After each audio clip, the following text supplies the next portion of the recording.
नैबे मैदेरखौ इमप्लिमेन्ट खालामनानै सोरखौहाय बुंबाय थानो गोनां गैया नोंथांमोनाबो खुलुमबाय रायजो नोंथांमोना फिन खनसेबाव हेलेस भिडिअखौ गोबाव समनि उनाव सानथाम सानब्रैसो जाबाय आङो भिडिअ होनो हायाखैमोन बेनि थाखाय सरि माखासे खामानिनि थाखाय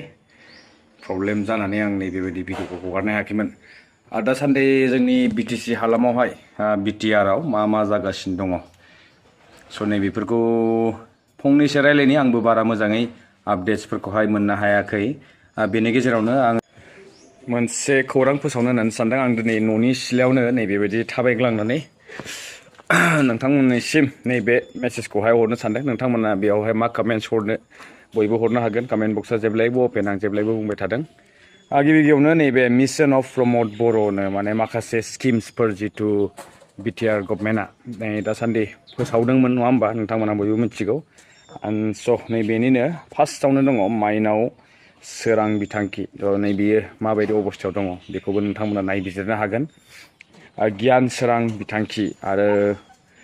थामथियाव दङ बड'लेण्ड लाइभलिहुड मिशन ओमफ्राय ब्रैथियाव दङ बड'लेण्ड पिक मिशन नैबेथ' कमप्लिटलि फ्लप जाखाबाय नङा होमबा बिथाङा CM जानायनि सिगां जेब्ला पलिटिक्सआव हाबाखैमोन पार्टियाव जेब्ला हाबाखैमोन बिथाङा अब्लानो नैबे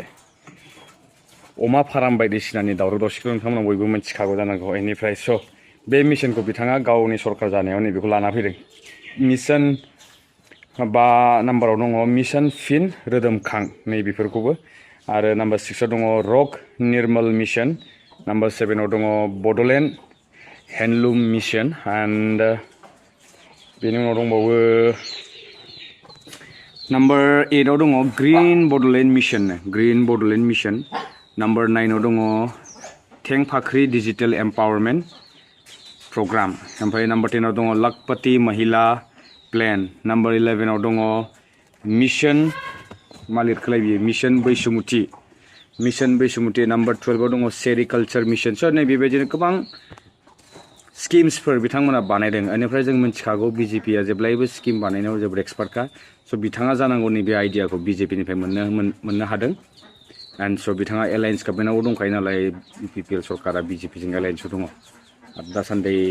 जोङो रोखा मोनथियो रन्जित डेका आरो दिलीप सैकियामोना माबायदि बिबुंथि लाबोगासिनो दङ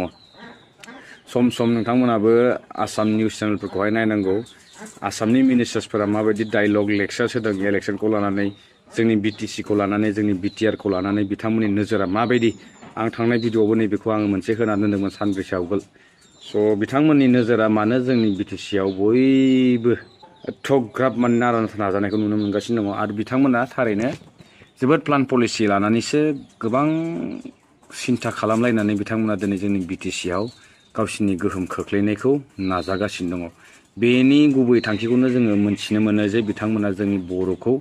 सिदायै बुंबाय आं दिनै बिथांमोना जोंनि बर'खौ टारगेट खालामनानै जोंनि STनि स्टेटास जिथु मोन्थाय बेखौ कमप्लिटलि स्क्रेप खालामनानै बेनि माखासे संबिधानाव जि जोंनो प्राबधान होनाय नैबेफोरखौ बिथांमोना सोलाय सोल' खालामगोन एमेन्डमेन्ट खालामनानै बिथांमोना बेखौ चेन्ज खालामथारनायखौ जोङो रोखा मोनथिनो मोनखायो स' बिनि थाखायनो जोंहा बेनि फारसे जोबोद एवेयारनेस जानो गोनां आरो जोबोद सिन्था खालामनो गोनांबो जोंनि दैदेनगिरि लिडारफ्राबो बेखौ जोबोद सिन्था खालामनो गोनां बेफोरबायदि स्किम्सआ डेभेलपमेन्ट स्किम्सफोरा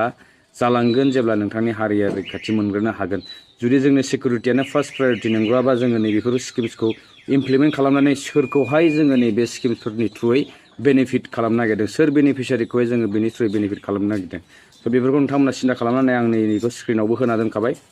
नाम्बार 13आव दङ नाम्बार 13आव दङ सीड मिशन नाम्बार 14आव दङ माशरुम मिशन बेनिफ्राय नाम्बार 15आव दङ हेपिनेस मिशननो नाम्बार 16आव दङ पिपल्स होप पिपल बेफोरो माबायदि थारैनो बे स्किम्सफोरा एक्सुवेलि सा साज्रां साननानै बानायज्रांनाय ना गोबां प्लान पलिसि लानानै बानायनाय माबायदि मोनथिनो रोंला दिनै स' नैबेसोनोसै नैबेखौ नोंथांमोना एसे नायबिजिरदो आं नैखौ फेसबुक पेजनिफ्राय बोखांनानै नैबेखौ नोंथांमोननिसिम लाबोदोंमोन आरो आं खनले बुंबाय थानो गोनां गैया नोंथांमोनाबो जोबोद गोरों रोंखा राखा आरो बुजिखायो दानि समावहाय बयबो फुजा बोथोरा जोबलांबाय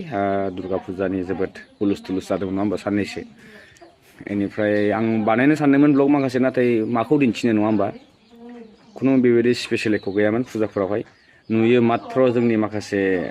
आलाय सिलाय लाइमोनफोरनि गाननाय जोमनाय आरो गोबां बिदिनो आलाय सिलाय थासारिफोरखौ आं दिन्थिनो लुबैयाखै बेनि थाखायनो आं लुबैयासै स' दिनै आङो न'आव दङ सिथ्लायाव बेरायगासिनो दं ओरैनो न'आव दिनै सानसे रेस्ट खालामबाय आङो नैबे जोंनि न' नायनो हायो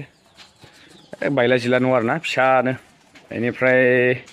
नै जोंना दगिया देनजारलै बियो खाना दोनदों बेखौ दुस्थ' जाबाय नै जुमजिन हाय होननाय नै मावजिबो दङ नै विस्कि बिसोरनो सानसे टाइम पास फाथै नांगौबा खोन्थादे रायजोफोरनो जोंनाव गोबां फाथै दङ नै बारान्दायावनो नै बेबायदि फाथैया आयौ जा मोजां जादोंलै होद मेगन नोजोर नांगोन नामालै सोरनिबा नै बिथिंबो दङ नै फाथै गोजा फाथै बारान्दायावनो उफाय गैया ओइ फारौफोरा जा उतपात स' फुख्रिबो दङ नोंथांमोननो दिन्थिनो आं फुख्रिखौबो दिनै फुख्रि दिन्थिनि ओरै गय बारि दङ एसे फिसानो नै ओरै मैगं बारिबो दङ बेखौ दिन्थिगोन नोंथांमोन आं दिनै बेनिफ्राय नैबे बड'लेण्ड मिशन जिथु स्किम्सफोर बानायनाय BTR गभमेन्टनि बेफोरखौ नोंथांमोना एसे नायबिजिरनानै आंनो फोरमायहरबानो जाबाय सोर माबायदि साननानै दं सोर माबायदि बुजिदों आरो सोर बेनिफिसियारिफोरा बेनिफिट जादों नङा होमबा हांसोबो गाबबावबायसो नै देन्जार दावरावखा औ नैबे फुख्रिया नै फुख्रिया नैबे मैदेर थार नै नुदोंना बे जोबोद गोनांथिथार नै ओरैबो नैबे दंग' फिसा नैबे बारियाव दुब्लियाव लांग्रा दै नैबे फुख्रि नैबे हाबग्रा लामा न'नि जोंनि फिसा न'लै रायजोफोर लोगोफोर हांसो दिन्थिनो र' नोंथांमोननो हांसो बिनिफ्रायहाय दाउबो मेल्ला दङ जोंना बायनो हाला नालाय जोबोद दाम जालाबायजोब्बाय फारौफ्राबो बबेबा फैखोथाय मिथिला खारखाया आरो थ' नै जमा जाजोबखायो दाउबो हांसोबो फारौबो गासिबो नै बिदि आदार जायो मानसिया जेसेबां जायो एसेबां जाजोबो बिसोरो नै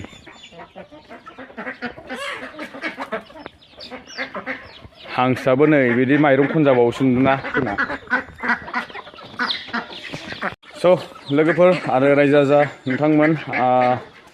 दिनैनि ब्लगा नै बेखिनियानोसै आं बारा गोलाव खालामनो होननानै सानाखै आरो नोंथांमोना गाव गावनि रायदानफोरखौहाय कमेन्ट्स खालामनानै फोरमायहरदो जोंनि बर'नि सिकिउरिटिया बबे समहालागै स्थिर थागोन बबे समहालागै जोंनि आइडेन्टिटिया जोङो बोरै रैखाथि मोनगोन बेबायदि सोलिबाय थायोब्ला नैबेनि फारसेबो नोंथांमोना फोरमायहरदो आरो मोनसे दा बर' दि फाइट फर आइडेन्टिटि होननाय मोनसे डकुमेन्टारि मुभिखौबो रिलिज खालामना होनाय जाबाय 24 तारिखै आं प्रडाक्शननि नामखौ बावबाय इउटुबाव होगासिनो दङ आंबो ट्रेलारखौ नुदोंमोन आंबो नायजोबाखै आङो दिनै बेखौ नायनो होननानै सानदों आरोना स' लोगोफोर लोगो मोनबावसिगोन नेक्स्ट ब्लगाव टिल देन स्टे टिउन बाय बाय